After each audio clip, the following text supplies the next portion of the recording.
திடீர்னு ஏர்போர்ட் வருதுன்னு சொல்லவோ எங்களால் எங்கே போகிறது எங்கே இருக்கிறதுனே சுத்தமாக தெரியல. 2 வருஷமாக போராட்டம் பண்ணின்னு தான் இருக்கிறாங்க. அப்பயும் அதுக்கான விடிவு காலமே பிறக்கலை. இப்போ திடீர்னு விஜய் அண்ணா வரேன்னு சொல்லிட்டு வந்திருக்காரு. ஏன்னா எங்களுக்கான வீட்டுக்கு மட்டும்தான் காசு கொடுக்குற சொல்கிறாங்களேன்னு நிலம் அவ்வளோ இருக்குது. அதுக்கு எதனா கொடுத்தா தானே எங்களால் எதனா பண்ண முடியும். அதுக்கும் எதுவும் கொடுக்காத இப்போ ஏர்போர்ட் வருது நீங்கள் திடீர்னு கிளம்புங்க அப்படின்றப்ப எங்களால் எங்கே கிளம்பி போக முடியும்? நம்பிக்கை இருக்கு. நம்பிக்கை இருக்கிறதுனால தான் அங்கேருந்து நாங்கள் வந்திருக்கோம். விஜய் நான் நம்புகிறோம். விஜய் நான் எங்களுக்காக என்ன பண்ண போறாருன்னு பார்க்கலாம்.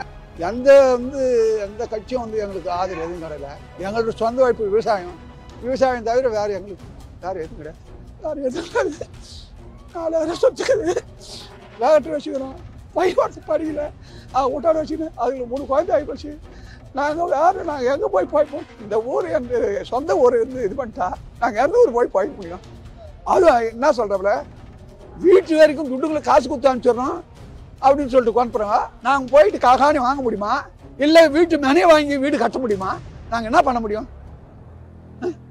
நான் அப்புறம் 30 தலைமுறையிலேருந்து எங்கள் பாட்டன் நாட்டானாச்சு, பெரியப்பா நாட்டானாச்சு, எங்கள் அப்பா நாட்டானாச்சு, இப்போ பேரன் வந்து நாட்டான யானப்படுத்துகிறேன்.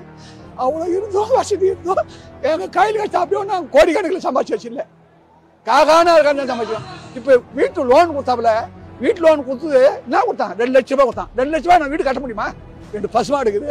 ஏதோ சொந்த இதில் உழைப்பில் கை நாடு ஓட்டுமா காட்டுறேன். 2 பசுமாடு பால் இருக்குது. கோயந்துல ஏதோ பால் செலவு தள்ளி போகுது.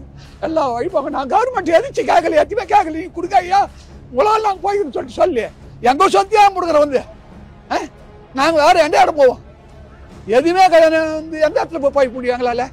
இன்னும் சம்பளக்காரனா ஏதோ கை வகிச்சு கை சாப்பிட்றோம். ஏதோ 10 மூட்டை நிறுத்திக்கிறோம் சாப்பாட்டுக்கு. ஏதோ ஒரு 50 மூட்டை போடுறோம். அது வரைக்கும் ஓடிங்குது வண்டி. இப்போ அதெல்லாம் 2 வருஷமா எங்களுக்கு தூக்க விடலையே. ஓடிங்க தானே இருக்குது. யாரும் எந்த கட்சிக்காரும் எங்களுக்கு எந்த ஆதரவும் கிடையாது. ஏதோ எங்களோட சொந்த வாய்ப்பு தான் ஓடிங்கிறப்ப. சார் நாங்க நம்பிக்கை வச்சுதான் இப்ப வர சொல்லிக்கிறோம்.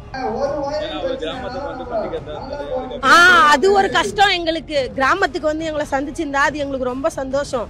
அது கூட்ட நெரிச்சல் அதிகமா இருக்கும் அப்படின்றதுனால மண்டபத்துல வச்சிருவோம். அது எங்களுக்கு கஷ்டமா இருக்கு. அவர் அங்க வந்து இருந்தாருன்னா அது எங்களுக்கு ரொம்ப சந்தோஷமா இருந்திருக்கும்.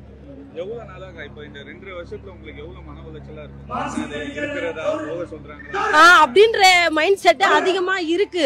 இருக்கலாமா இல்ல போலாமா இல்ல இவங்க என்ன சொல்லுவாங்க அப்படின்ற மைண்ட் செட் அதிகமா இருக்கு. கவலை அதிகமா இருக்கு. போராட்டத்தை இன்னும் நாங்க கைவிடல.